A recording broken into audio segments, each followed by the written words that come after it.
नमस्कार, राधे राधे, जय श्री कृष्ण मेरी बहनों। आज आप लोग के लिए बहुत ही सुंदर एक सुहाग गीत लेके आई हूँ। आप लोग को कैसा लगे प्लीज लाइक करिए, सब्सक्राइब करिए और हमारे चैनल श्रद्धा के मधुर लोकगीत को आप लोग सपोर्ट करिए। जय श्री कृष्ण, राधे राधे। और आशा करती हूँ कि आप लोग को बहुत ही सुंदर ये सुहाग गीत लगेगा और आप इस गीत को फुल प्यार दिलवा दीजिएगा।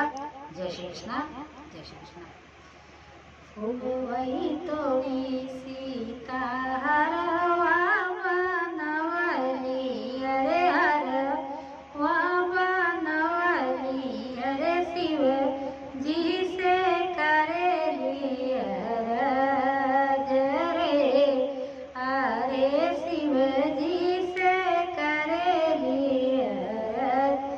घुमरी घुमरी सीता शिव जी के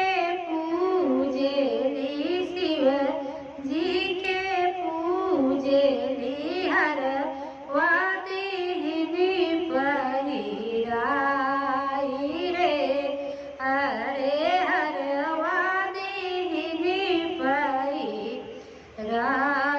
हरवा पहिन शिव जी मन मुसकई ले, अरे मन मुसकई ले, अरे सीता जी के दिहाले आशीष रे, अरे सीता जी के दिहाले आशीष।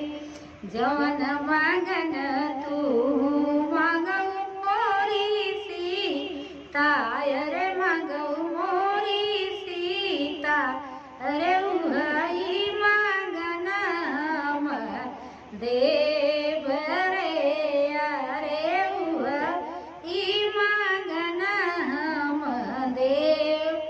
इतना वचन जब सुनेली सीता, अरे सुनेली सीता, अरे हाथ जोड़ी भइली ठाड़ रे, अरे हाथ जोड़ी भइली ठाड़।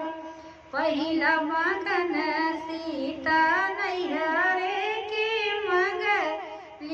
अरे नैहरे की मगरी, अरे पिता जनक जी का साथ रे, अरे पिता जनक जी के साथ।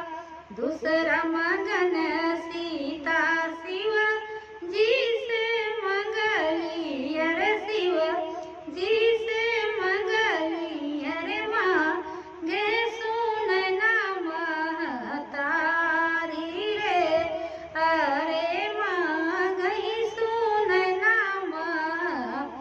तारी।